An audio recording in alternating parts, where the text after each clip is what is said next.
Vai começar agora? 2 minutos. Só para a gente botar para gravar. Ah, tá. 2 minutos.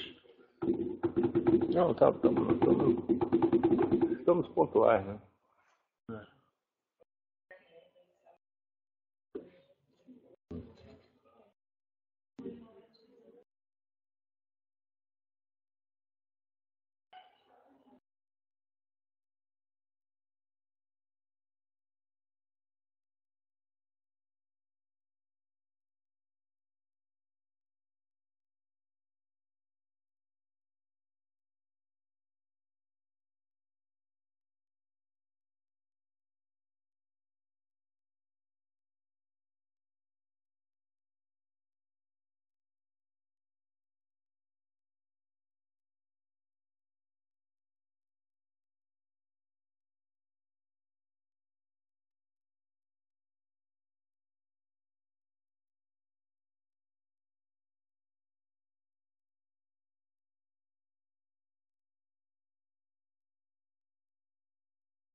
Alô, bom.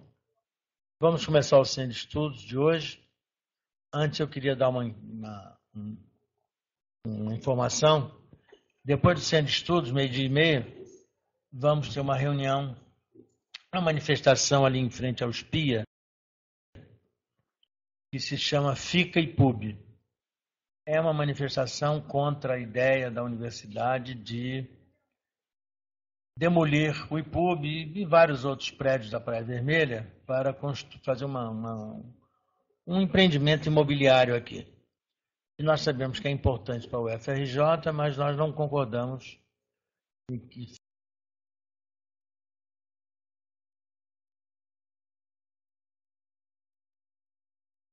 bem. Então vai haver uma manifestação ali em frente ao SPIA, 12h30, uma coisa rápida. Quem puder estar lá, eu agradeço. Bom, hoje, o programa de hoje é uma palestra do professor Pedro Gabriel Delgado sobre violência e atenção psicossocial, desafios para os serviços no território. O professor Pedro é professor associado da Faculdade de Medicina e trabalha aqui no Instituto de Psiquiatria. Pedro.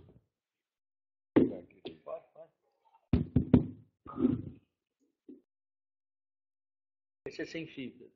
Vai falar. Vai botar.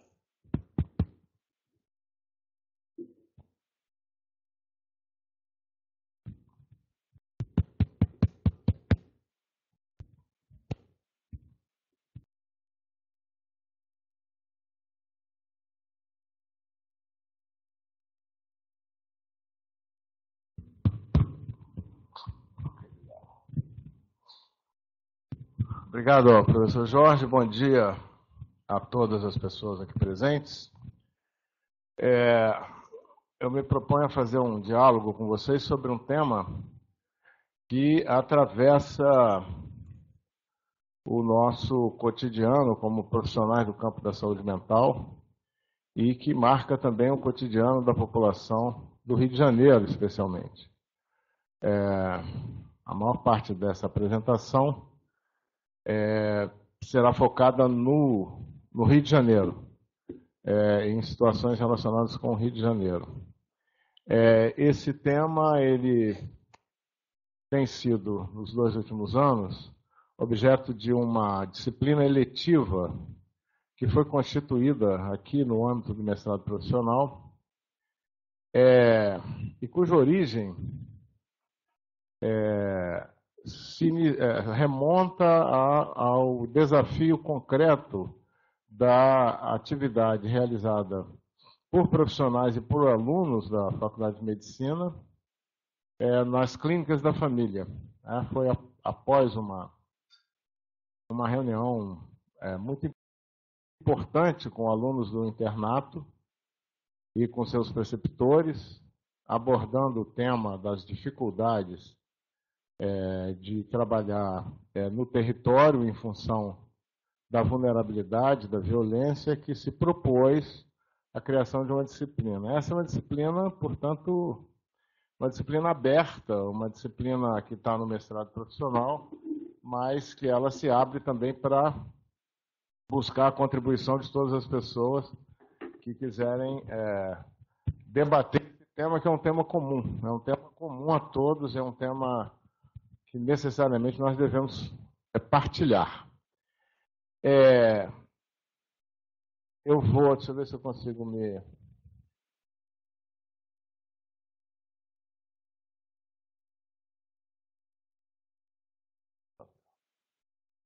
Então, nós vamos discutir, vou colocar rapidamente esse roteiro, a violência como um desafio para a atenção psicossocial no território, a violência como barreira de acesso, as consequências psicossociais da violência para as vítimas diretas, seus familiares, amigos e sua comunidade, o conceito de acumulação social da violência no Rio de Janeiro, violência e política de segurança pública e relatos de um CAPS-AB situado em área conflagrada. E, como uma conclusão, para propiciar o debate, que esse é um tema absolutamente aberto, um mapa de navegação para seguir adiante. Para contextualizar esse tema, esses dados são dados do IPEA de 2019. É só abrir o IPEA, ver mapa da violência, a gente ter uma ideia da situação do Brasil. O Brasil é um dos países mais violentos do mundo. Se você tomar os indicadores de violência que são utilizados universalmente, o primeiro deles é o indicador de homicídios por 100 mil habitantes, né? Aquele número de 65.600 homicídios em 2017 é um número extraordinariamente elevado, que dá uma taxa de 31,6 por 100 mil habitantes, colocando o Brasil lá entre os 4 a 5 países mais violentos do mundo, em função desse índice de homicídios. É importante também destacar rapidamente, isso aí é um quadro síntese do IPEA, né, do mapa do Atlas da Violência, destacar que esses homicídios atingem principalmente a população jovem. E na população jovem, essa taxa sobe para 60 homicídios por 100 mil habitantes ao ano. E atinge também, ela tem uma marca de idade, atinge os mais jovens, atinge a população masculina mais que a feminina, e tem uma marca da desigualdade racial, onde 70% das vítimas de homicídio são pessoas que se referem no IBGE como pretos ou pardos. Então, atinge principalmente jovens, sexo masculino, pretos ou pardos, essa taxa de homicídio. Então, tem uma marca evidente de desigualdade racial.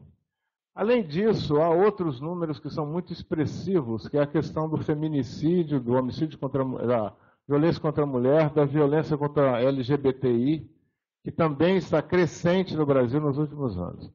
Então, apenas isso é um cenário geral que contextualiza a questão da violência como talvez o mais importante problema social que temos que enfrentar e que está associado também a um problema social mais estrutural, que é a inequidade de renda e inequidade econômica. Para abordar esse tema, nós temos discutido lá no nosso grupo de pesquisa, o NUPSAM, a forma como a violência aparece para as pessoas que trabalham no campo da saúde mental. Então, eu trouxe aí esse exemplo de um artigo produzido por uma aluna, que é a Érica Gonçalves, onde ela estudou, ela fez junto com outro colega, o Marcelo Queiroz, que não está mais aqui no Brasil, mas que é uma pessoa que trabalha para a Cruz Vermelha, entrevistas com agentes comunitários de saúde na Maré, justamente para poder observar os impactos da questão da violência cotidiana no trabalho da agente comunitário de saúde. Esse foi um dos primeiros trabalhos que nós fizemos em relação a esse tema. Quer dizer, é esse tema que afeta diretamente o dia a dia das pessoas que trabalham com saúde na saúde da família, nas clínicas da família, na atenção primária, no serviço de saúde mental, nos CAPS-AD, etc, etc. Então, seguindo, aí eu queria fazer algumas considerações sobre como tomar a violência urbana como um objeto, né, de estudo para nós que somos do campo da saúde mental. Então, eu queria apresentar rapidamente para vocês um conceito e um autor. O conceito é esse conceito meio... ele é meio intrincado, eu acho, é um conceito de difícil compreensão no início. Eu próprio tive dificuldade de entender o que esse autor, que é o Machado da Silva, que é um colega nosso aqui da UFRJ, aposentado, mas continua como pesquisador do IUPERJ, e que é uma pessoa que estuda a violência urbana no Rio de Janeiro, desde os anos 70. O argumento que ele traz sobre a sociabilidade violenta, que está expresso ali em duas frases, ele diz: a violência urbana representa um complexo de práticas hierarquicamente articuladas, ou seja, uma ordem social, e não apenas um conjunto inorgânico de comportamentos individuais. E aí, em seguida, aquilo o texto é um artigo dele de 2004, que se chama A Sociabilidade Violenta, e em seguida, num artigo de 2010, ele diz: a violência urbana é o centro de uma gramática que produz uma compreensão prático-moral de boa parte da vida cotidiana nas grandes cidades. O argumento do Machado da Silva é que a violência urbana no Rio de Janeiro, ela tem uma história. Ela tem um tempo. Esse tempo, com a marca que ela apresenta hoje, é um tempo que nós podemos datar do início dos anos 80. No início dos anos 80, há uma mudança na forma de apresentação da violência urbana no Rio de Janeiro. Nós vamos ver a seguir com o autor que estuda a construção histórica do fenômeno da violência no Rio de Janeiro, que é o Michel Mises, também nosso colega da UFRJ. Mas tem um colega da UERJ que vai entrar aí também, tá certo? Que são os estudiosos da violência. Mas o argumento do Machado ele é muito interessante, que ele diz o seguinte: se você tem 40 anos de um cotidiano marcado pela violência, isso acaba construindo um certo padrão de organização social que não é apenas o padrão de organização social de adaptação à violência, ou de proteção, ou de fuga, ou de fuga e proteção em relação aos eventos violentos. É como se se construísse uma forma de organização social que está pautada pela violência. Como se tornasse uma coisa meio que invisível, invisível que se incorpora às pessoas, que se incorpora aos cotidianos das pessoas. Você imagina, se começa nos anos 80, nós temos hoje pessoas na faixa de 30 a 40 anos que já nasceram especialmente nas regiões mais vulneráveis, nas favelas, nas periferias, já nasceram marcadas por uma lógica, que é uma lógica tanto do tempo quanto do espaço, marcada pelas situações de violência. O tempo e o espaço, vocês sabem muito bem, quer dizer, pode sair ou não pode sair de casa. O tempo é, vou ou não vou para o trabalho, se vou para o trabalho, vou retornar ou não vou retornar naquele momento, não é isso? Os profissionais do campo da saúde sabem disso, porque tem, a partir da assessoria da Cruz Vermelha, uma orientação que se chama acesso seguro para saber quando poderão atender, quando não poderão atender, quando sairão, quando não sairão. Isso, segundo o Machado, institui uma espécie de gramática da vida cotidiana, que é uma coisa que é incorporada à vida das pessoas e que não se reduz, portanto, a uma simples discussão sobre segurança pública, mudança da segurança pública, padrões de uma política de segurança pública, mas implica também em formas de intervenção que vão levar em conta, ele fala, são intervenções que têm que levar em conta a capilaridade de uma forma de organização que se constituiu assim, entendeu? É como se fosse, ele critica muito a ideia da guerra, ele critica muito a ideia de que é uma cidade que está em guerra, ele falou que isso é completamente diferente da guerra, não existe um estado de guerra. Existe uma situação que socialmente determina uma forma de organização para quem vive nos lugares mais vulneráveis. O Machado é um crítico das UPPs. Antes das UPPs começarem, ele já dizia que uma simples intervenção policial não seria capaz de mudar as condições ligadas a isso que ele chama de sociabilidade violenta. Embora ele tenha dito, esperemos que dê certo, etc., ele nunca foi um crítico que torcesse contra o projeto das UPPs. Mas o projeto das UPPs, em termos de eficácia, durou muito pouco, durou 3 anos. Não é isso? Que foi uma intervenção estritamente uma intervenção da segurança pública. Seguindo um pouco, há outro conceito que eu acho importante para a gente transformar a violência num objeto de estudo, é o conceito do Michel Missy, professor aqui do lado, né, sobre a acumulação social da violência no Rio de Janeiro. O Michel Missy, ele diz que os estudos dele são estudos que situam o início da violência urbana como fenômeno complexo no Rio de Janeiro nos anos 50. Ele diz que a criminalidade existente até os anos 50, que ele estudou, era constituída principalmente de pequenos eventos, furtos, situações também de crimes passionais, etc, etc. Ele faz até uma comparação muito interessante. Ele fala que entre os crimes descritos pelo Nelson Rodrigues e o livro do Paulo Lins sobre a Cidade de Deus, é como se houvesse um abismo. É um abismo entre duas formas de apresentação do que é o fenômeno da... Porque o Nelson Rodrigues foi um cronista do crime passional. Ele foi um cronista das pequenas não, situações trágicas, mas envolvidas estritamente numa coisa de pulsão individual, de participação do indivíduo e tal. O Paulo Lins, vocês conhecem, foi quem escreveu A Cidade de Deus, mostra justamente uma situação que se aproxima da descrição do Machado da Silva, dessa coisa da sociabilidade violenta. Então, a primeira, o argumento do Michel Missy é que, é preciso entender que o Estado brasileiro, aí ele não está falando só do Rio, mas os dois artigos dele, onde ele usa o conceito de acumulação social, são sobre o Rio de Janeiro.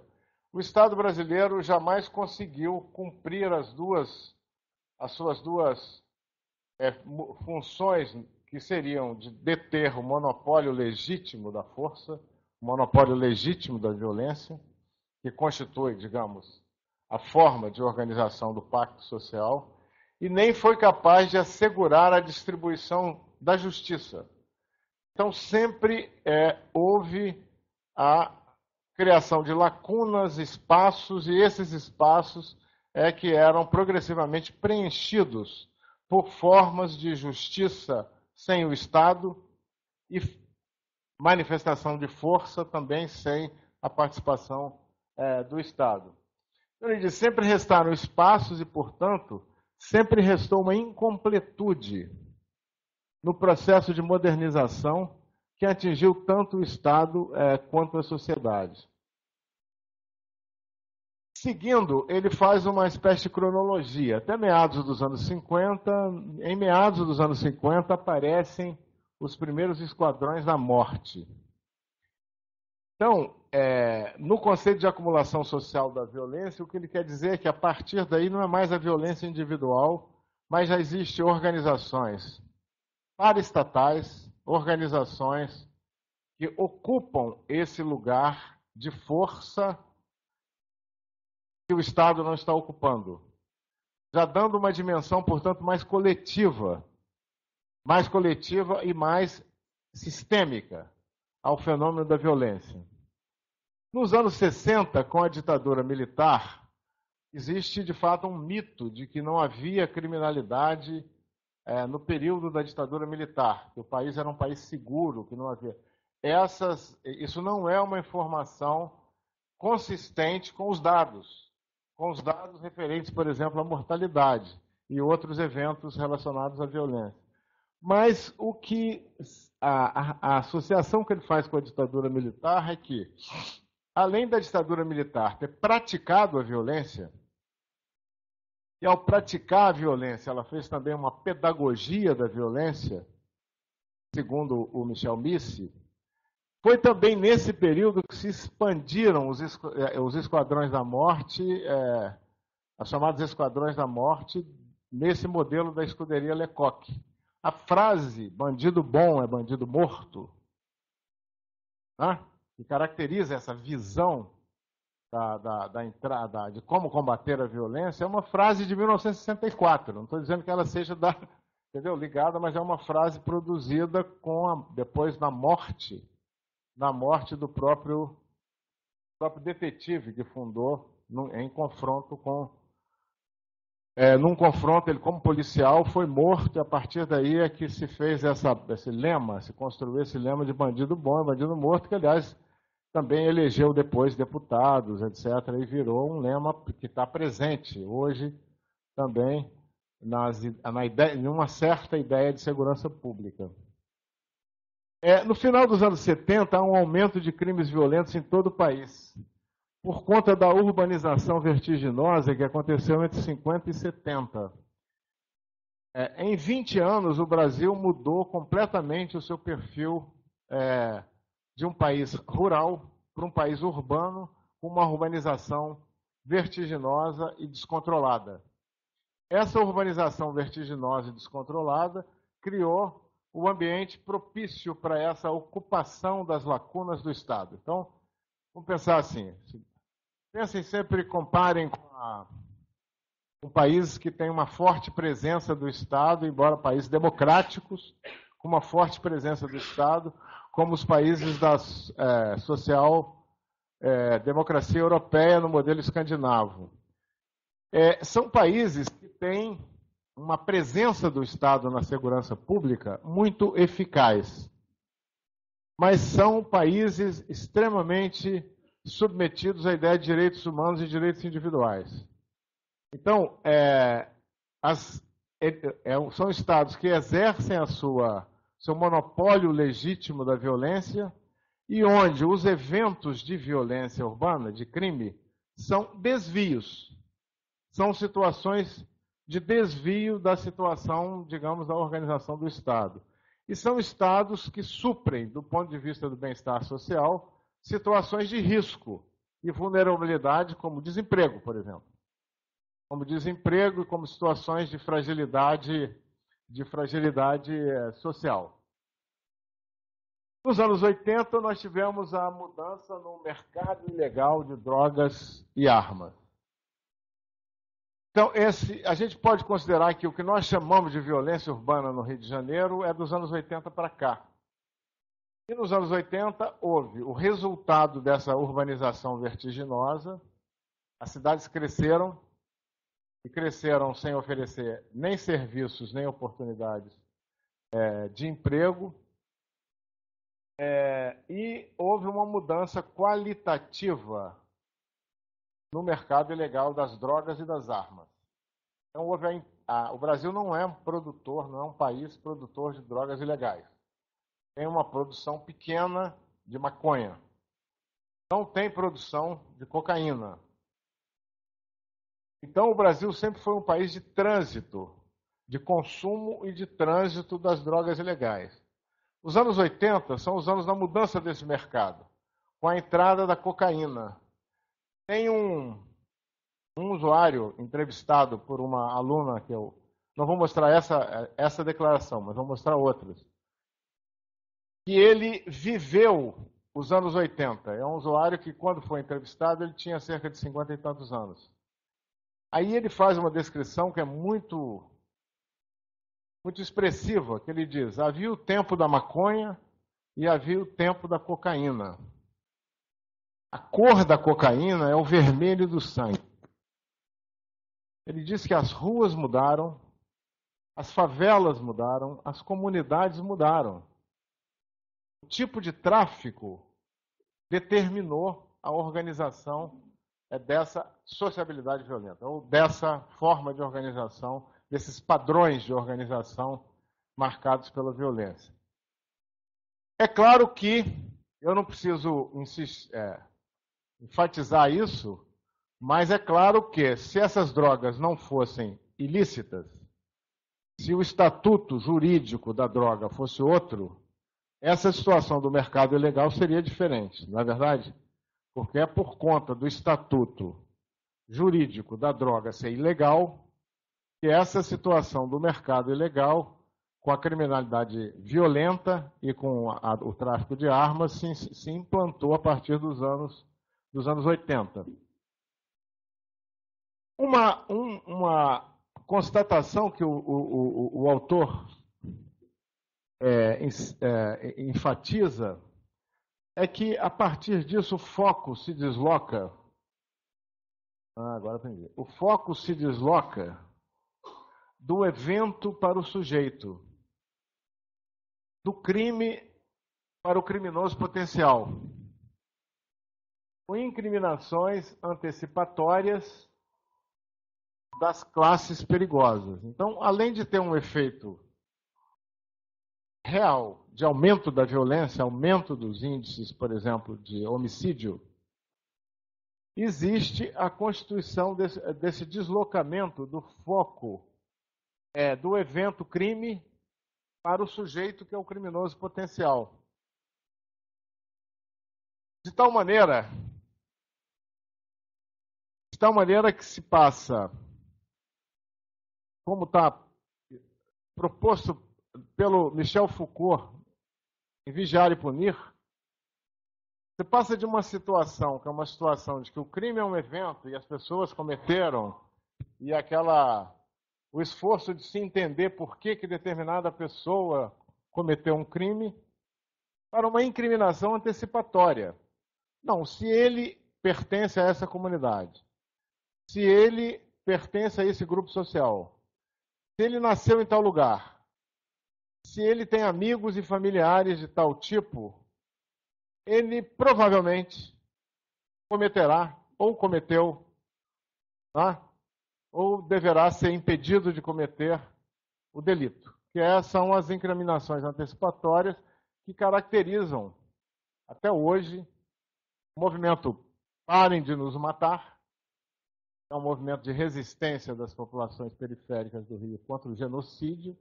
O que dizem claramente é isso, é contra esse deslocamento do crime, do fato, para a classe perigosa, para o criminoso potencial, que gera consequências. Consequências que não são só retóricas, né? Consequências de, por exemplo, helicópteros sobrevoando comunidades e atirando. É isso. Porque se desloca para as condições geográficas, as condições históricas, o conceito de criminoso potencial. Mas, seguindo, a terceira etapa dessa acumulação vem já também dos anos 80 para cá, com a situação atual que a gente vive no Rio de Janeiro, que é essa distinção, aí no artigo de 2011 do Michel Missi, a distinção entre crime organizado e crime comum. O crime comum continua com a sua história, com suas vicissitudes, modificações, etc. Mas a acumulação social, nesse sentido do Michel Missi, passa a tomar uma outra dimensão, de tal maneira que o crime se incorpora, quer dizer, o crime organizado, chamado organizado, se incorpora à vida cotidiana da cidade. Então, o crime comum tem seus ciclos históricos no Rio de Janeiro, não é? Inclusive com bandidos, que eram bandidos famosos, e que eram bandidos que eram os criminosos individuais, não é isso? De cavalo, bandidos famosos. Ele aborda a questão curiosa do jogo do bicho, porque o jogo do bicho existe desde o final do século XIX, no Rio de Janeiro, faz parte da cultura do Rio de Janeiro, e do Rio de Janeiro se espalhou para o Brasil. É um produto legitimamente carioca, o jogo do bicho. Ele, segundo o Michel Missi, é o único dessas formas de organização que tem uma característica de máfia, de organização como máfia, de grupo fechado, familiar, etc. Mas com o jogo do bicho nunca foi crime, sempre foi uma contravenção. Então, há um certo convívio do município do Rio de Janeiro com as organizações que são do jogo do bicho. Todo mundo conhece quem são as pessoas que controlam o jogo do bicho. São as pessoas que dirigem as escolas de samba, etc, etc. É uma outra cultura que estabeleceu, aí são outros autores que estudam isso, uma forma de equilíbrio com as organizações ligadas ao tráfico de drogas. Mas isso é uma outra questão. Mas, na verdade, o que havia antes era o jogo do bicho. A criminalidade mais organizada era do jogo do bicho. Os comandos ligados ao tráfico de drogas e armas, eles aparecem a partir dos anos 80. E aí, quer dizer, esses nomes são familiares para todos nós, para todas as pessoas que trabalham nas comunidades. Tá? Hoje é uma informação básica para o trabalhador da saúde mental, para o trabalhador da atenção primária. Não é isso? É uma informação que pode garantir a sua possibilidade de trabalhar ou não. Quais são os comandos que controlam determinados territórios? Né? São nomes que se associaram à nossa linguagem cotidiana. Né? São, digamos assim, sujeitos coletivos importantes na história e na política do Rio de Janeiro. Na política do Rio de Janeiro e de outros lugares do Brasil, mas a gente está centrando no Rio de Janeiro. O Comando Vermelho surge em 79, é o primeiro registro da expressão Comando Vermelho ligado à penitenciária, né, ligado ao presídio da Ilha Grande. Depois, como comandos que conflitam entre si, que disputam território, terceiro comando jovem, amigos dos amigos, terceiro comando puro, etc, etc. O artigo, eu acho que esse artigo é um artigo muito útil para quem quiser, este 2011. Porque ele coloca, 2011, nós estamos em 2019, ele coloca inclusive um mapa da distribuição dos territórios no Rio de Janeiro, das favelas e comunidades controladas por esses grupos. Houve mudanças importantes com a entrada em cena do PCC. A entrada em cena do PCC é uma nova escala nessa coisa da acumulação social da violência, que esse autor não aborda nesse artigo. A nacionalização do PCC muda o cenário da violência no Rio de Janeiro, como muda o cenário da violência urbana nas grandes capitais, nas grandes cidades brasileiras. Então, são guerras por controle de território entre grupos e com a polícia. Então, você tem o crime comum, o jogo do bicho, os comandos do tráfico de droga e de armas, onde o tráfico sempre foi de drogas e de armas. E sempre teve aqui, nessa questão do tráfico de armas, segundo esse autor, uma relação pouco clara, mas uma relação existente com o Estado, no sentido tanto da polícia quanto do exército. Uma relação pouco estabelecida. Como entra, como não entra, como passou, como é que a fronteira seca permite a entrada de quantidades tão grandes, etc, etc. Então, finalmente, o quarto grupo são esses grupos parapoliciais, que são as milícias, que são os outros grupos, portanto, que estão também no controle do território. Então, um componente a ser mencionado, além dos grupos, que são comandos ligados aos presídios e ao tráfico de drogas, os grupos paramilitares. E aí, nesse cenário dos sujeitos coletivos ligados à questão da violência, tem o próprio Estado, a própria polícia. Esse é o cartaz do filme Auto de Resistência. Ontem nós fizemos um debate sobre esse filme na disciplina, com a participação da diretora e com representantes dos movimentos sociais de vítimas da violência policial.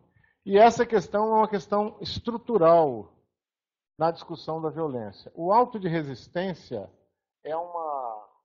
como figura jurídica, surgiu no período da ditadura militar, mas está presente no Código de Processo Penal até hoje, que é uma alternativa de registro da ocorrência de confronto entre a polícia e criminosos armados que resultam na morte do criminoso. Esse auto, escrito pelos próprios policiais e arquivado na delegacia, ele substitui a comunicação do homicídio. Então, o auto de resistência é como se fosse uma oficialização da morte realizada em confronto. E o que mostra esse filme, que é um filme realizado a partir da CPI, teve uma CPI, na Comissão de Direitos Humanos da Assembleia Legislativa do Rio de Janeiro, CPI dos autos de resistência, que mostra um número que se mede em milhares de mortes que resultam num processo. Está aqui. Não, aqui não dá. Está dando para ver aqui que tem uns processos aqui, né? Esses processos são arquivados, são acumulados e jamais são resolvidos. Eles não são resolvidos, eles não prosseguem. A simples constituição do processo paralisa, do processo físico ali, paralisa a investigação em torno. E esse filme ele é muito expressivo porque ele acompanha alguns casos, e esses casos são casos onde claramente existe uma exacerbação do poder militar da polícia, com a morte de pessoas, crianças, mulheres, sempre com o argumento de que estavam, de uma forma ou de outra, colaborando com o tráfico. É uma situação extremamente traumática, porque envolve, na verdade, também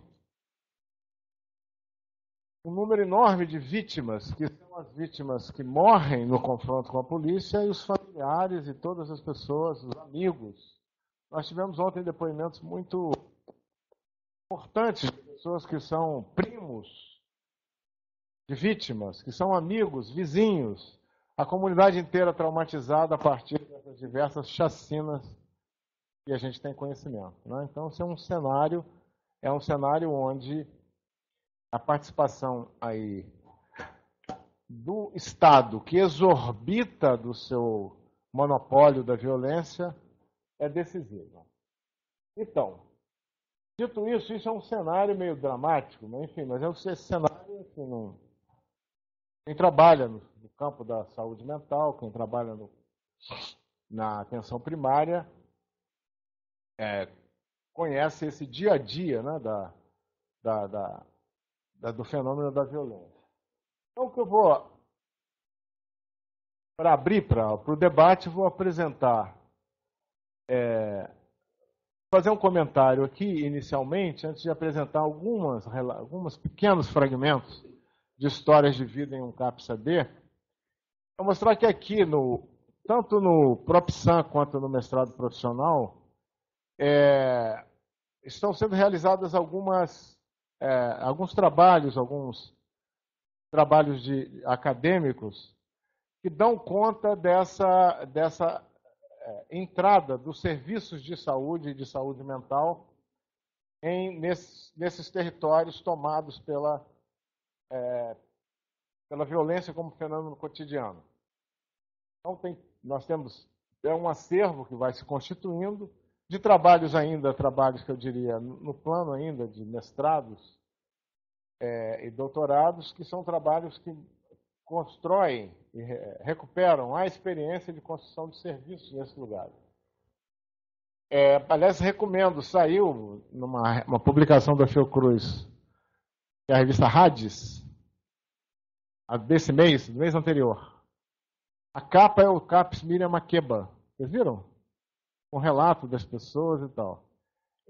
Então, há uma dissertação de mestrado aqui que é a história da construção do CAPS do Alemão, do CAPS João Ferreira do Alemão, que recebe o nome do nosso querido professor João Ferreira.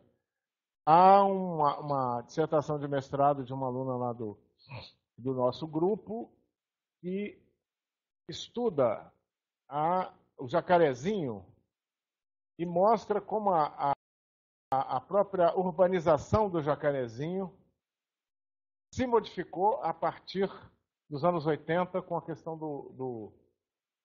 da assunção de grupos com controle territorial. O Jacarezinho era um lugar bucólico, onde havia funcionários de fábricas de fiação e tecelagem, imigrantes nordestinos, gerando até, os autores dizem isso, gerando até uma certa ideia de que há uma cultura do interior nas favelas cariocas, que as favelas cariocas são comunidades interioranas, que deixaram de ser por conta de serem atravessadas pela situação da violência. Como existe também, por exemplo, tem um trabalho que está em fase de conclusão sobre as vicissitudes da implantação do CAPS 3 da Rocinha, né? E, aliás, existe uma tese de doutorado muito boa da Escola Ana Nery, de uma enfermeira que ficou 2 anos também no CAPS da Rocinha, que é um CAPS 3, e é sobre violência e atenção psicossocial. Então, quer dizer, vai se constituindo uma certa etnografia. São trabalhos principalmente etnográficos, são trabalhos principalmente de pesquisa qualitativa, descritiva, onde a gente vai conhecendo as formas de aproximação da atenção psicossocial nesses territórios conflagrados. Para a gente ter uma ideia, eu vou apresentar rapidamente, para poder comentar em relação ao que eu falei anteriormente, alguns relatos de usuários de um CAPS-AD situado num território conflagrado. É uma dissertação de mestrado da Érica Gonçalves, ela defendeu no PROPSAN esse ano.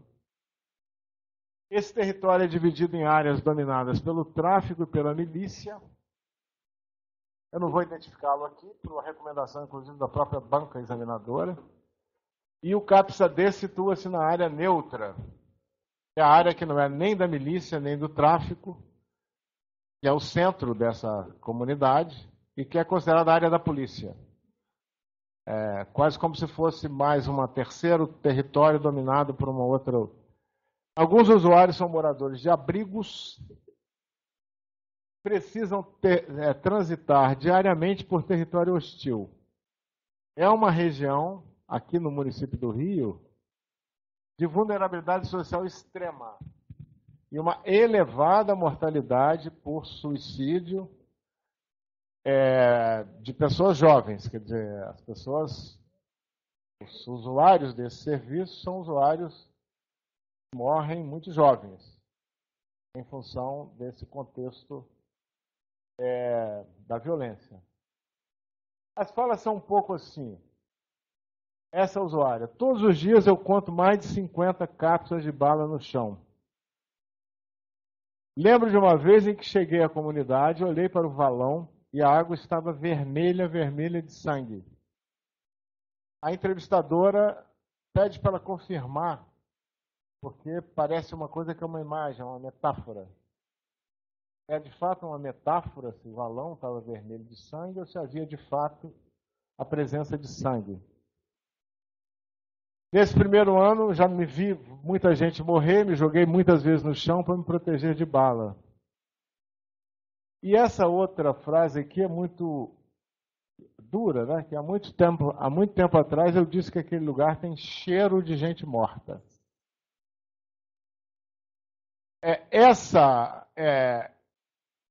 Essas são 5 histórias, são 5 entrevistas em profundidade, são 5 histórias, mas num lugar especialmente vulnerável. As formas de apresentação do sofrimento psicossocial pela violência não são tão dramáticas assim em todos os lugares. É porque esse é um lugar especialmente afetado pela situação de violência. Agora uma discussão aqui onde o próprio usuário faz uma distinção entre tráfico e milícia. Essa é a realidade. Eu sei que o tráfico é uma parada crônica da sociedade, mas a milícia é uma parada nova que mata até mais. O tráfico não quer saber da sua vida. Para eles o certo é o certo, o errado é o errado. Eles querem vender agora a droga e pronto. Agora a milícia não. Eles vão à sua casa, querem que você pague a taxa que eles estabelecem, querem saber de tudo na sua vida. Então, o próprio usuário fazendo a descrição do que é a relação com esses dois grupos criminosos. Agora são os relatos em relação ao sofrimento cotidiano. Nós não temos lugar nenhum, fico me perguntando por que passo por isso. Apanhamos, somos humilhados e tal. Os relatos são assim, muito difíceis. Aí sobre a presença do CAPS, são clientes de um CAPS-AD. Não sei se estaria vivo se não fosse o CAPS. O único lugar que sobrou na minha vida. Não tenho nada, família, casa, emprego, posso morrer a qualquer momento. E ninguém além de vocês saberia ou me procuraria. Às vezes acho que estou no inferno. O relato de que o CAPS, apesar de todas as dificuldades de funcionamento no contexto do SUS do Rio de Janeiro, funciona como um lugar de abrigo, de referência, está presente nesses relatos. E aí são várias outras. A milícia, eu só marquei isso aqui por causa dessa frase. A milícia entrou atirando para todos os lados. Mais de 30 pessoas morreram na hora, pessoas inocentes que estavam lá só para curtir uma música. O número de homicídios por conta da violência urbana no Rio de Janeiro é subnotificado. O número que aparece nas notícias sobre chacina, isso é um relato que está nessas dissertações que eu falei com vocês e de outros estudos. É sempre menor do que o número real de pessoas mortas quando existe confronto. É sempre menor. Há uma coisa meio de... Enfim, esses números não são divulgados. Então, quando aparece assim, 30, são 30. São 30 mesmo, ou próximo de 30. Então, à medida que eu fui ganhando lucidez emocional, é que eu comecei a ver possibilidades. Aí essa palavra lucidez é muito interessante, que a pessoa coloca como se lucidez fosse alguma coisa impossível. Né? Nós estamos falando de clientes que usam substâncias psicoativas, que afetam, digamos, a consciência, que afetam a lucidez de consciência. Onde eles afirmam que isso é meio que impossível. Será que vale a pena encontrar lucidez para enxergar isso? A lucidez, quer dizer, a consciência dessa situação que vivem. E aí são outros relatos.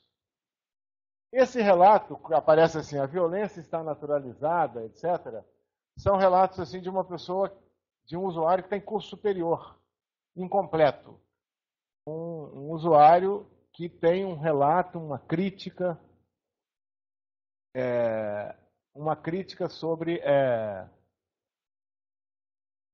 por exemplo, estigmatização, são palavras que esse usuário utilizou, é o único que tem uma escolaridade, terminou o segundo grau e iniciou e deixou o curso superior.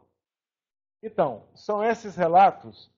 O último que eu vou colocar para vocês a violência me afeta em todo e qualquer aspecto que possa imaginar. Eu sou refém dela. Não tenho forças para combater essa violência, pelo menos no lugar onde estou. É dentro de uma favela próxima ao narcotráfico.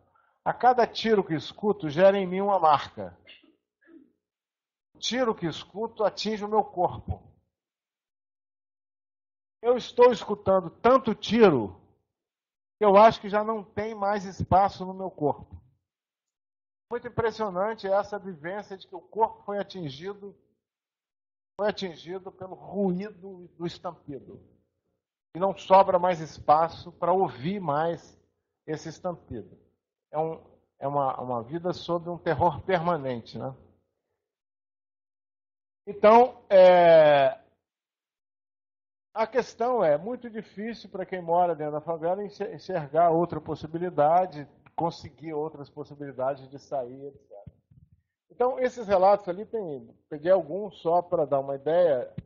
Veja, o relato de quem trabalha, das pessoas que vivem a situação de violência, esse é um caso extremo porque é um CAPS-AB em uma situação de extrema vulnerabilidade, com 5 histórias que são histórias assim, absolutamente trágicas, de pessoas que são marcadas porque tem que atravessar um território para outro, atravessa do território do tráfico, tem que passar pelo território da milícia, porque senão não chega no lugar onde vive.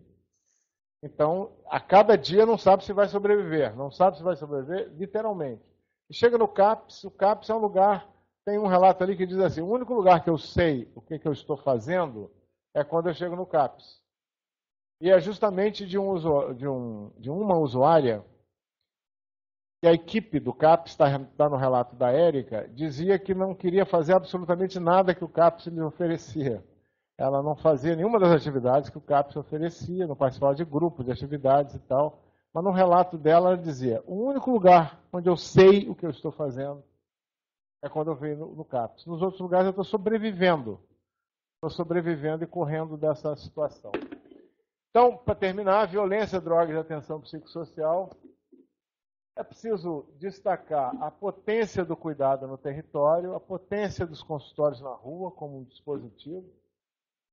Também é necessário mencionar que há um retrocesso importante na política sobre drogas a partir de 2016, a partir do governo Temer, que é resultante da interrupção do processo democrático no país.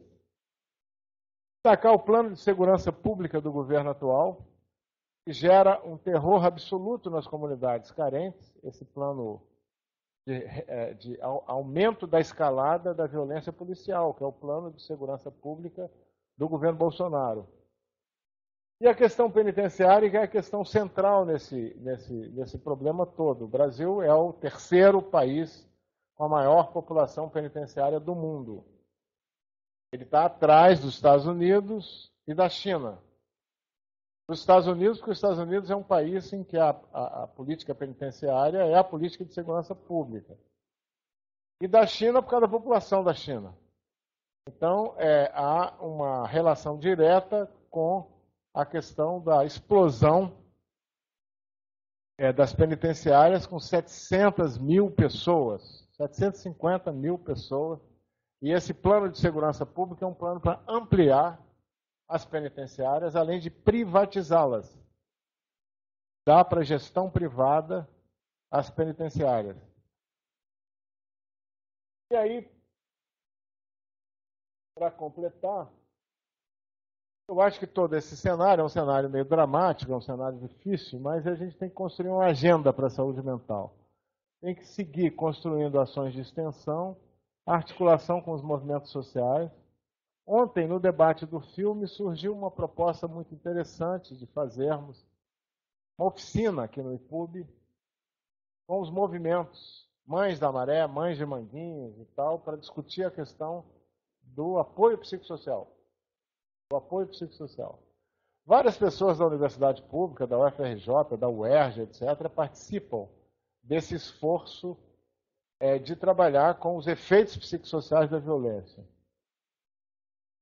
Há o desafio do acesso seguro para quem trabalha nessas áreas conflagradas. É preciso ampliar essas iniciativas de pesquisa com a participação dos movimentos sociais e com diversidade de métodos. Eu acho que a gente precisa mais etnografia da resistência a essa situação da violência, da vida que se constrói contra esse padrão da sociabilidade violenta, esse padrão de organização de grupos sociais que vivem o tempo todo marcados pelo tempo e o espaço ditados pelo medo e pelo barulho de balas. Então, há formas de resistência à construção da resistência. Articulação com movimentos nacionais e internacionais de direitos humanos e articulação com movimentos de defesa de políticas de bem-estar social e do Estado democrático de direito. Sem democracia, não há como enfrentar essa questão social crucial que é a violência urbana. Então, era isso que eu queria trazer como contribuição aqui ao debate sobre esse tema que nos atinge e nos aflige a todos, né?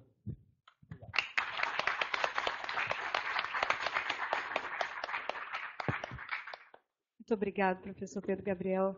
É um tema que realmente é um tema muito difícil, mas absolutamente necessário nesse momento no nosso país. Então, é urgente que a gente tenha mais momentos como esse para poder discutir aqui dentro da universidade sobre esse tema que é fundamental.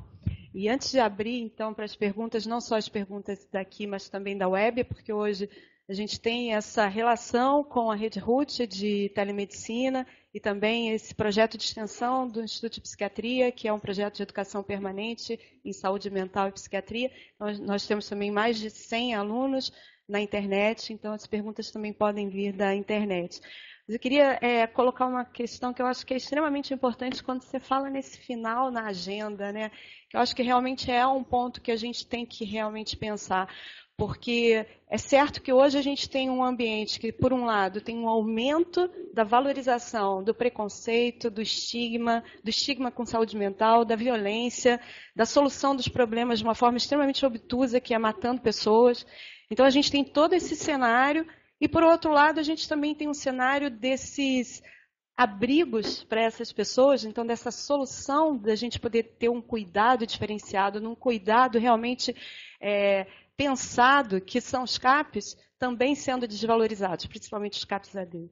Então, como é que a gente hoje vive nessa realidade, que a gente tem um aumento da demanda e uma tentativa de desvalorização daquilo que dá certo. Então, a gente tem a necessidade de pensar nessas agendas, o que a gente pode fazer por esse território, como é que a gente pode ocupar isso. E aí, eu queria ouvir um pouquinho mais de você. O que nós poderíamos fazer além dos projetos de extensão? Nós temos a possibilidade, dentro da universidade, de outros tipos de intervenção. Então, no nosso caso, como a gente tem o exemplo dos projetos com exercício físico, que a gente fazendo exercício não só com as crianças, com os pacientes, mas com os familiares também. Então, acho que isso é bastante importante também. E, por outro lado, eu queria saber também um pouquinho o que você acha em relação a determinadas pessoas que acabam banalizando tudo isso, né? Você começa a ter uma atitude assim de apatia em relação a isso. E eu me lembrei muito bem de uma situação que eu tive de uma palestra que eu estava dando para a comunidade dentro da Vila Olímpica da Mangueira, que nós temos um projeto lá na Vila Olímpica da Mangueira, e no meio da minha palestra começou a ter um tiroteio enorme. E eu queria sair correndo, me abaixar, e as pessoas ficaram paradas me assistindo, como se nada tivesse acontecendo. E aí, quando eu saí, tinha um helicóptero sobrevoando e uma criança passou e ouviu um barulho, na verdade, do trem e falou: tia, isso é tiro? Aí eu falei assim: nesse momento é o trem, mas acabou de ter um tiroteio. Ah, tudo bem. Então, assim, esse outro lado, né, que a gente não pode se acostumar, a gente não pode achar que isso, ok, faz parte do nosso dia a dia. Né? Obrigada. Ok, obrigado. Ah, não, deixa eu... Quer que eu fale logo? Eu acho que a gente pode ir falando. Um minuto. Então, o tema da banalização é um tema que é muito recorrente, todas as pessoas falam mesmo isso, que a banalização é um mecanismo de defesa também, né? Ah, isso é assim mesmo, isso acontece todo dia, você não conhece aqui é assim e tal. Mas é um mecanismo de defesa que custa muito, né? Todos os usuários falam isso, custa muito, porque é como se ele construísse uma forma de viver uma realidade de muito risco. É como banalizar o risco extremo que existe de viver no meio de um conflito, de um confronto. Além desse filme, o Auto Resistência, eu vi recentemente, também com debate com a diretora, um filme chamado Notícias do Front. É um documentário.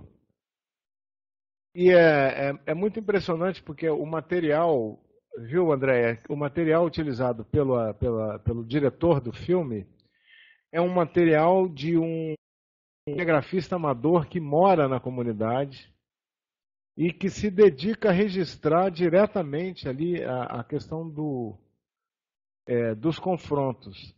E a reação que ele capta de pânico, por um lado, terror, mas uma reação de afetada indiferença pelos confrontos. Ele percebe isso também, que custa muito a esses moradores poderem, de alguma maneira, afetar a indiferença diante de uma situação limítica, uma situação de ameaça à própria vida quase todos os dias. Né?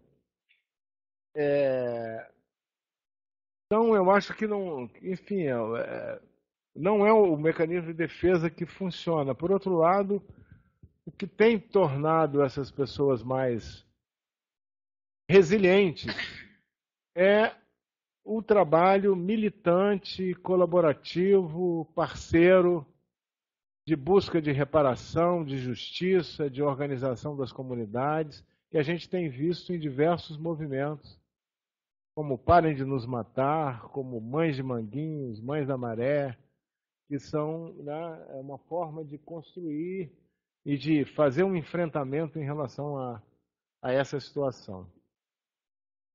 Eu concordo com você, eu acho que a universidade, aqui nós temos no Rio 4 universidades públicas grandes, né? Tem participado, você tem a presença da universidade em vários eventos relacionados a essa situação, né?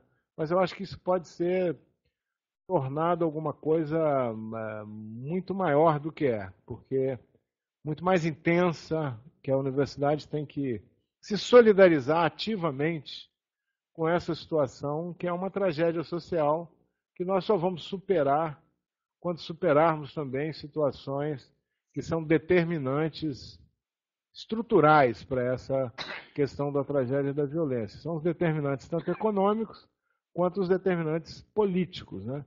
Os determinantes políticos que mantêm essa situação como uma situação, aspas, natural. A questão da desvalorização dos CAPs e dos serviços é o drama do município do Rio de Janeiro hoje, né? Eu não tenho aqui agora para vocês, mas todo dia eu faço parte do Sindicato dos Médicos do Rio de Janeiro. Todo dia tem um boletim Todos os dias sai um boletim que a gente divulga lá, dizendo quem demitiu, quem pagou, quem não pagou, entendeu? É todos os dias, assim. O CAPS tal, demitidos tantos. Clínica da família tal, demitidos tantos. Clínica tal, pagou ontem o salário de 2 meses atrás. Ou seja, vocês estão estranhando, né? Mas é assim que está acontecendo no município do Rio. Quer dizer, os serviços estão sendo desmontados, de fato. E esses serviços que os usuários ali mencionaram, o único lugar onde eu me sinto seguro. Não só sinto seguro, é muito importante aquela fala. É o único lugar onde eu sei o que eu estou fazendo. Tá? Esses serviços estão sendo... Então, a Andréia chamou atenção para um ponto extremamente importante. É uma desvalorização. Aqui no Rio é um desmantelamento dessa rede de serviços e eu acho que a universidade tem que se colocar também como um ator político muito relevante na defesa dessa rede de serviços, né? Na qual, aliás, a universidade participa na forma do internato, na forma dos preceptores, etc. Vamos abrir para as perguntas.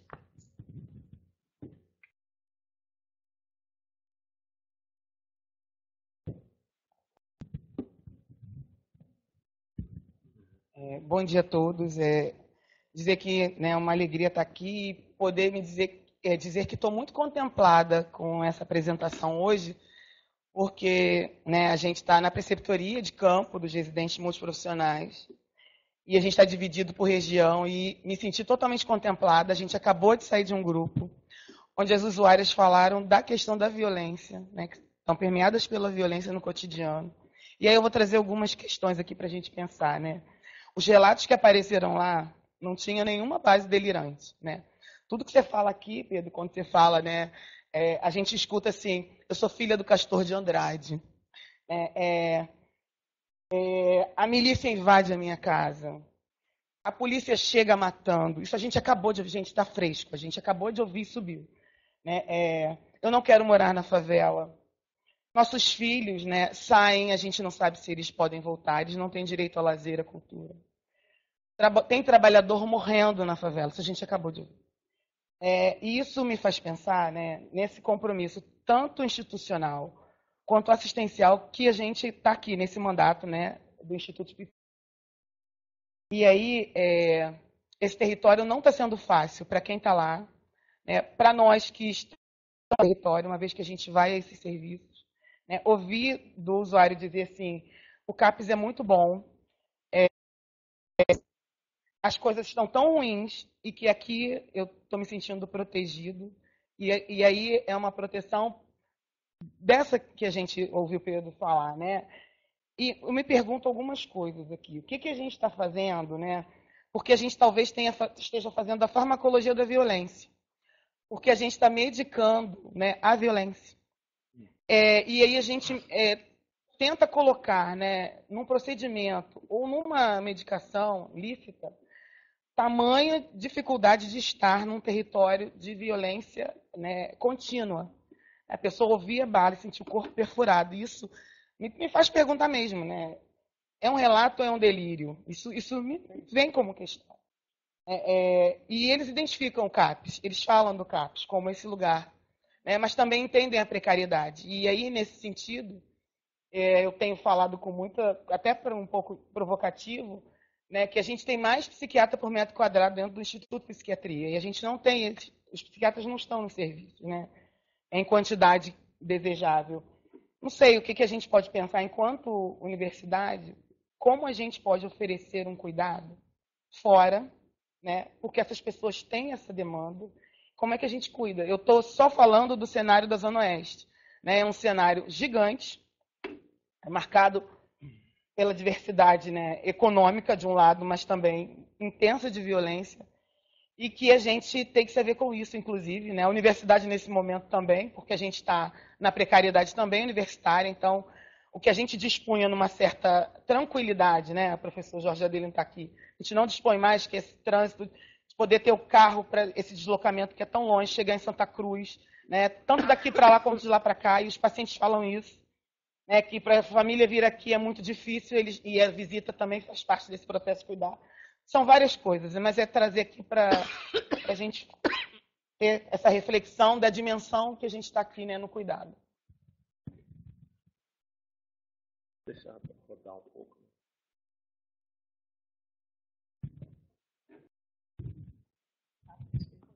Vamos ver se alguém mais tem alguma questão.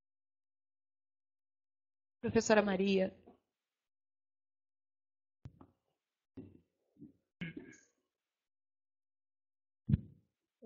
Eu acho que é urgente mesmo a gente poder conversar sobre isso, porque estamos todos afetados completamente, né? A gente realmente está vivendo numa cidade, num país onde não falar disso não dá nem para a gente continuar. Quando a gente começou o projeto do internato, né, de saúde mental da UFRJ, a ideia era porque a saúde mental era importante ser aprendida na atenção primária, com um monte de evidências. Mas a gente não tinha noção de que, na verdade, esse projeto tem uma dimensão muito maior do que essa. Esse projeto nos colocou nessas comunidades, onde a gente não ia, os professores, colocou todos os alunos da UFRJ passando por essas comunidades e lá permanecendo 6 meses. Então, isso nos realmente mergulhou num cotidiano do qual até então a gente se protegia. Eu podia achar que estava protegido dele, a não ser quando você era assaltado na sua rua, seu carro era roubado, você era ameaçado. Mas agora não. Toda semana a gente está lá e a gente está lá com 140 alunos mergulhados. Claro que a gente vira e mexe, tem que sair de uma clínica, porque quando fica muito violento também a gente não vai se expor, mas todas elas atendem a população que está cotidianamente imersa nessa violência. Então, isso trouxe para a Faculdade de Medicina da UFRJ, para o IPOV, para todo mundo, o IES, que é a Saúde Coletiva, todo mundo que se envolveu nesse projeto, sei lá, mudou, pelo menos para mim. Mudou a minha maneira de estar na cidade, mudou a minha maneira de pensar, mudou a minha maneira de ver o Brasil e me angustia, claro, enormemente, porque a questão é o que a gente faz a partir daí, o que dá para fazer. Quer dizer, cada vez que você se aproxima disso, são questões. Aí qualquer um de nós que está aqui, Otávio, Herô, vai dar depoimento, essa terça.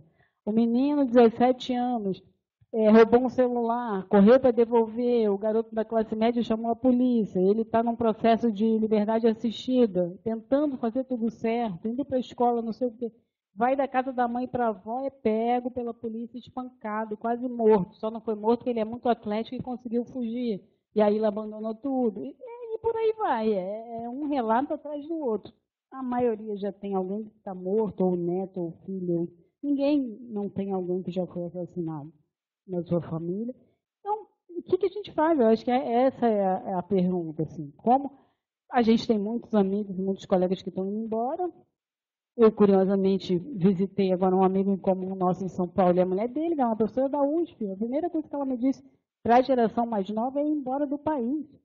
Quando eu vi ela falando, uma senhora militante de anos, ela me dizendo isso, que eu ainda não tinha tido coragem de pensar isso. Né? Porque a gente ainda fica insistindo que não, que a gente está aqui para fazer alguma coisa pelo país da gente. Né? Mas mesmo os alunos, muitos estão se formando e indo embora. E no início isso me estranhava muito, quando a gente tinha a primeira reunião com eles, e ele falava, não, eu vou embora, eu vou para a Inglaterra, eu vou para não sei onde. Agora eu até já começo a entender essa perspectiva do pessoal mais novo, o que é muito ruim também para nós. E aí tem corte de bolsa, tem corte de salário, não tem emprego, quer dizer, em vez da gente estar caminhando para uma situação de melhorar essa situação, a gente está de aprofundar isso, né? Profundamente, porque a juventude que podia estar aqui conosco, caminhando para construir isso, está desempregada, está sem bolsa de mestrado, está sem bolsa de doutorado. Eu não sei, enfim, vamos lá para o FIC Público, ainda tem isso, né? E vamos se juntar, porque eu acho que é a única maneira que eu vejo, e nisso o internato também tem sido muito rico, porque como a gente juntou muita gente, muitos professores e tal, a gente vai lá tentando pensar junto, estar junto, né? E a gente tem um instrumento muito potente na mão, que é a universidade. Porque tem ainda, e estamos aqui ainda, não acabaram conosco, a gente tem que potencializar isso cada vez mais. É por onde eu vejo. Ana Cristina.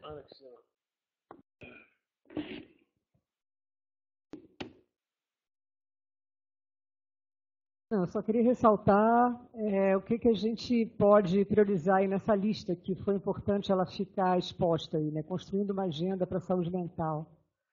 Desenvolvimento de ações de extensão, sem dúvida, essas ações de extensão necessariamente envolvem alunos de graduação, podendo envolver alunos de pós-graduação, então elas têm um vigor aí, talvez, sendo um pouquinho mais otimista aí que a professora Maria, envolver os nossos jovens nos projetos enquanto ainda são alunos, né? Enquanto ainda estão aí. Os programas de pós-graduação, estrito senso, os projetos de extensão não contam muito como inserção social, porque eles são obrigatórios para a graduação. Então, nós lá do mestrado profissional, e eu estou falando ainda como coordenadora do mestrado, eu acho que o item articulação com os movimentos sociais é fundamental. Então, a gente pode propor uma coisa inicialmente mais nesse nível de oficina, que o Pedro se referiu, no sentido de ir conversando, criando espaços dialógicos, né, e participativos e colaborativos, para a gente poder construir iniciativas de pesquisa com a participação desses movimentos, porque a gente não vai pesquisá-los, a gente vai trabalhar com eles, é colaborativo, né?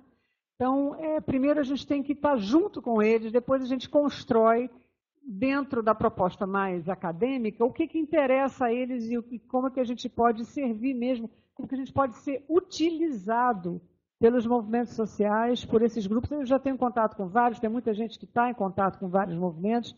E aí, articulação com movimentos nacionais, eu acho importantíssimo, porque a gente vai podendo fazer aí uma rede, tecer uma rede, e internacionais é fundamental, embora a gente tenha recebido, nesse momento atual do governo, assim, um banho de água fria, né? A ONU não presta, né?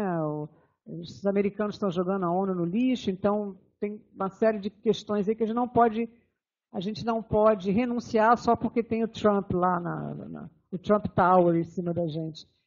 É importante continuar com os contatos internacionais. O MST, por exemplo, que é um movimento dos trabalhadores rurais sem terra, um movimento potente, eles estão se segurando em muitos projetos e muito apoio internacional, porque nacionalmente eles estão sendo massacrados, vão ser cada vez mais massacrados.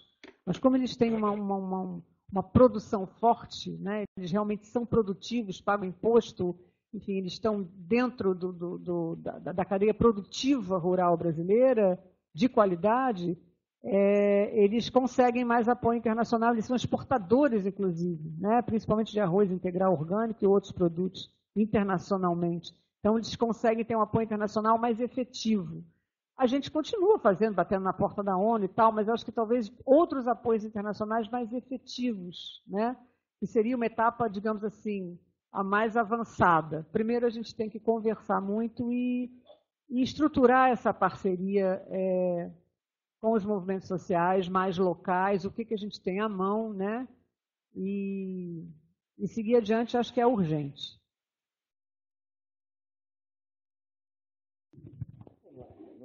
Mais alguém? Pedro.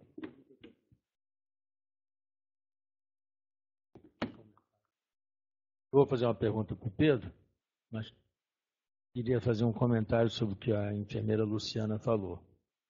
A respeito dos carros, nós estamos desobedecendo, por enquanto, uma determinação da reitoria de devolver os carros e os motoristas.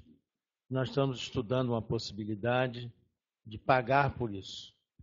Parece que a reitoria aceitaria isso, que a gente pagasse os carros, enfim, tudo, a gasolina, tudo isso, né? Mesmo que continuasse sendo controlado pela reitoria, mas se a gente pagar, parece que a gente vai poder ter isso. Daqui a mais alguns dias, na semana que vem, eu vou ter uma resposta sobre isso. E aqui para o meu amigo Pedro, a pergunta seria a seguinte: ele falou de criminoso potencial, falou do Michel Foucault no Vigiar e Punir, e aí eu me lembrei do conceito de periculosidade criminal, que é mais ou menos isso. O conceito de periculosidade criminal contém os elementos que o professor Pedro anunciou como aqueles que vão anunciar o criminoso potencial.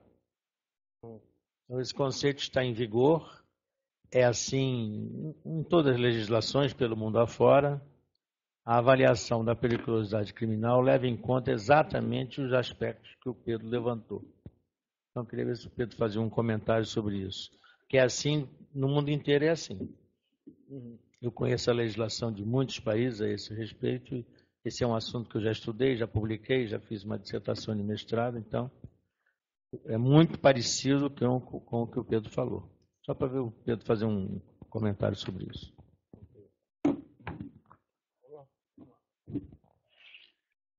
Então, André, eu já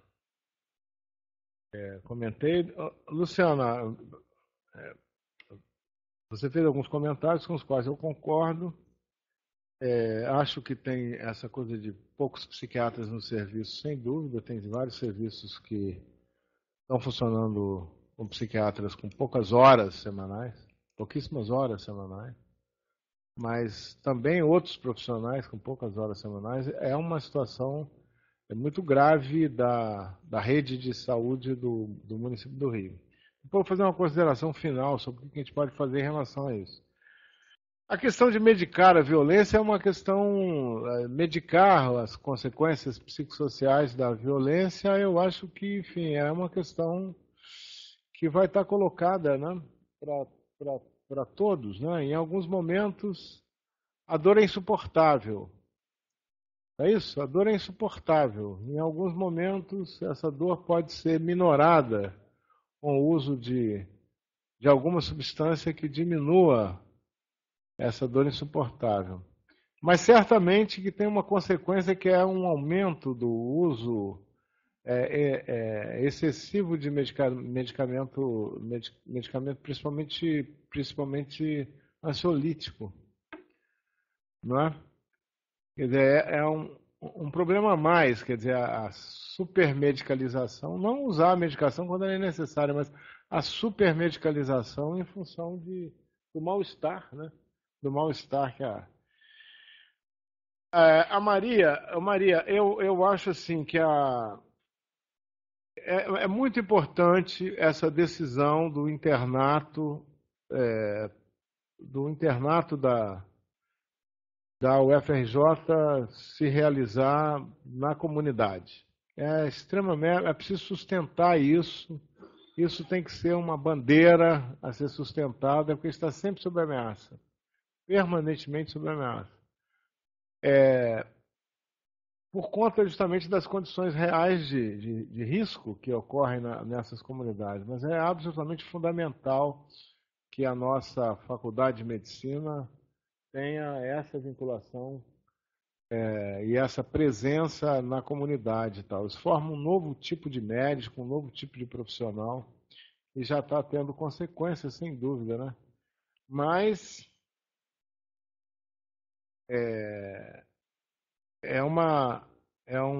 uma tensão permanente com os próprios estudantes, é uma tensão permanente com a própria faculdade, né? A manutenção desse internato. A Maria lembra uma coisa que está acontecendo no Brasil, que as pessoas estão deixando o país. Né? Tem um movimento de emigração, de fato. E não é só a emigração de cérebros. De cérebros, certamente. Porque a proposta do governo atual é uma proposta de fundir o CNPq com a CAPES. É uma proposta de acabar com o financiamento de pesquisa.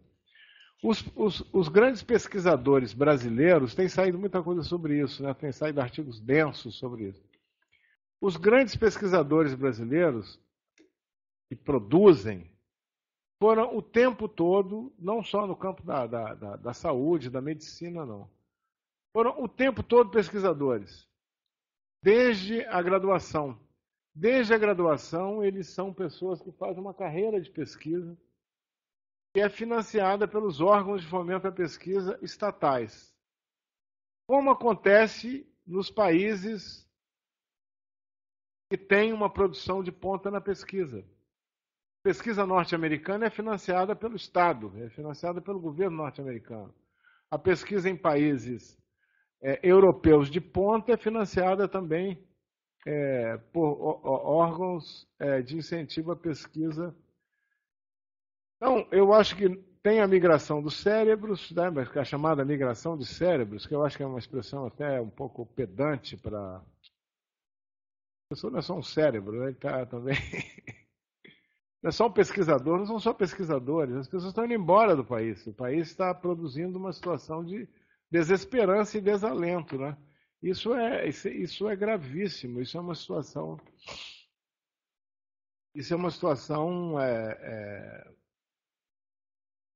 que exige exige uma atitude coletiva de todos nós, uma atitude da universidade. Eu li hoje um artigo em um jornal conservador, o valor econômico que pertence à Rede Globo. A Rede Globo, se sabe, é uma organização muito importante, responsável por boa parte de todo esse desalento que está acontecendo no país, na minha avaliação, um pouco acadêmica, diria assim. Esse texto desse autor, ele diz o seguinte: ou o país, um jornal chamado Valor Econômico, portanto não é um jornal de esquerda, não é um jornal progressista, ele diz, ou o país toma providências em relação ao desmantelamento da sua pesquisa, dos indicadores sociais mínimos, por exemplo, renda e emprego, educação, universidades públicas e tal, ou daqui a alguns anos, essa geração vai ter que responder a pergunta: por que vocês não fizeram nada? E, na verdade, todas as pessoas aqui estão resistindo, estão fazendo e tal, mas algo também tem que ser feito, porque, por exemplo, o desmantelamento da pesquisa é uma situação real que está acontecendo. O desmantelamento das universidades, nós vamos sair daqui, nós vamos para uma manifestação para dizer que nós não concordamos que a Praia Vermelha é um lugar que historicamente pertence à população brasileira desde 1842, não deve se transformar num condomínio de luxo. Não deve se transformar num condomínio de luxo mediado por um banco e provavelmente com recursos do BNDES, que é um banco público também. Quer dizer, então são situações assim meio impensáveis que estão acontecendo com o nosso país hoje. Em relação à questão da violência, que é o tema do nosso debate hoje, as propostas governamentais são propostas de recrudescimento da violência e de aumento da violência. São propostas que a gente pode dizer que são propostas de ampliação do genocídio do Estado. São propostas, tanto no plano federal quanto no plano estadual e municipal, são propostas de ampliação das consequências letais de uma política de segurança pública que não respeita os direitos do cidadão. É inacreditável, né? E a gente, enfim... Então, eu acho que uma forma de resistência temos que pensar. Em relação a contatos, que a Ana Cristina falou, construir uma agenda, trabalhos colaborativos e a questão dos contatos internacionais. Eu fico pensando se não é o caso, de fato, de trazer para o campo dos direitos humanos essa questão da violência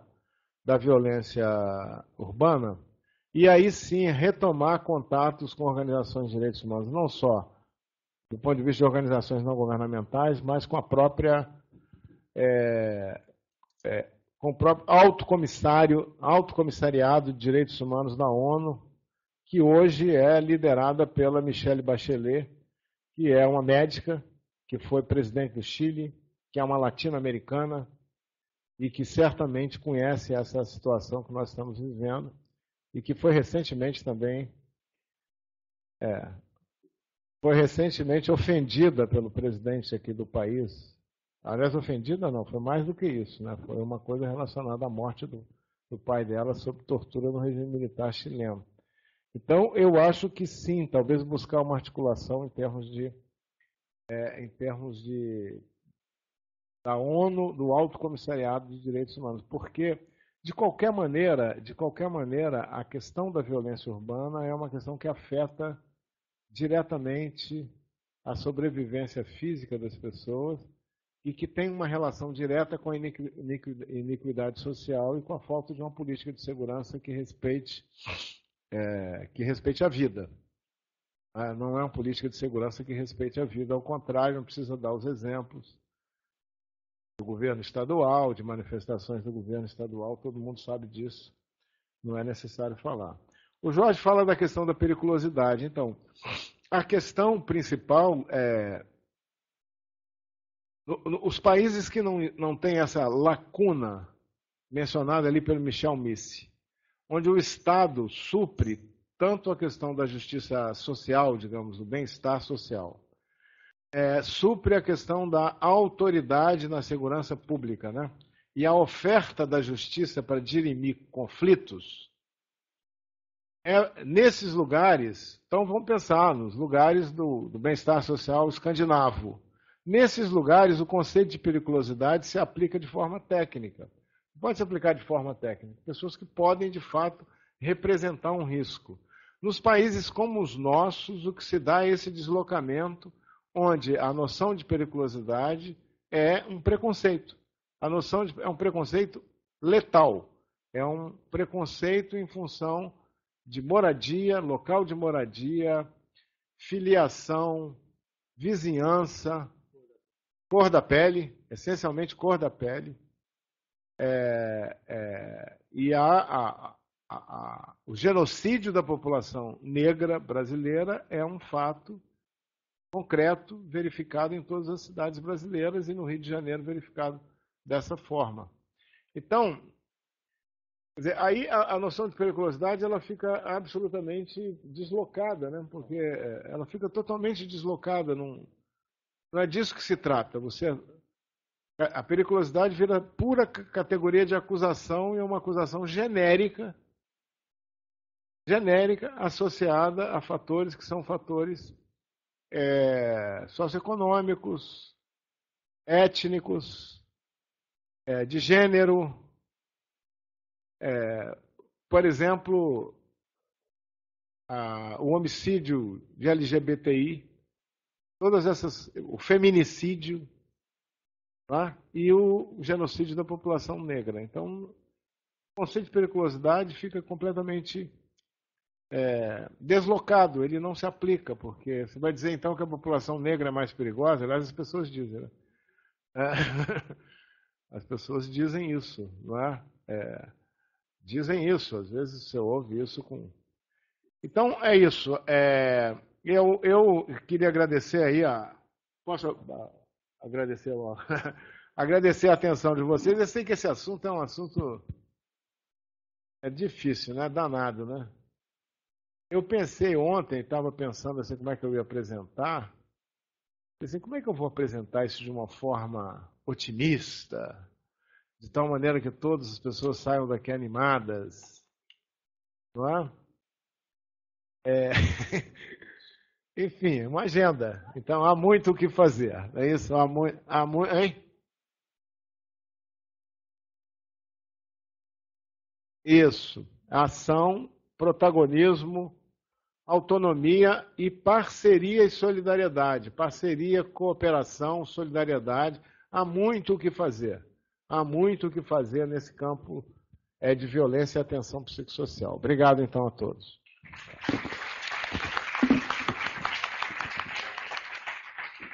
Bom, então nós vamos encerrar o Centro de Estudos e eu queria convidar a todos para a manifestação que vai acontecer ali daqui a pouco, em frente ao SPIA, e anunciar que na semana que vem vamos ter uma professora titular do Instituto de Bioquímica Médica, que vai falar sobre reflexão sobre pesquisa e pós-graduação.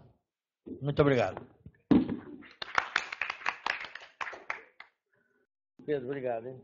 Foi boa a palestra sua. Obrigado, foi boa.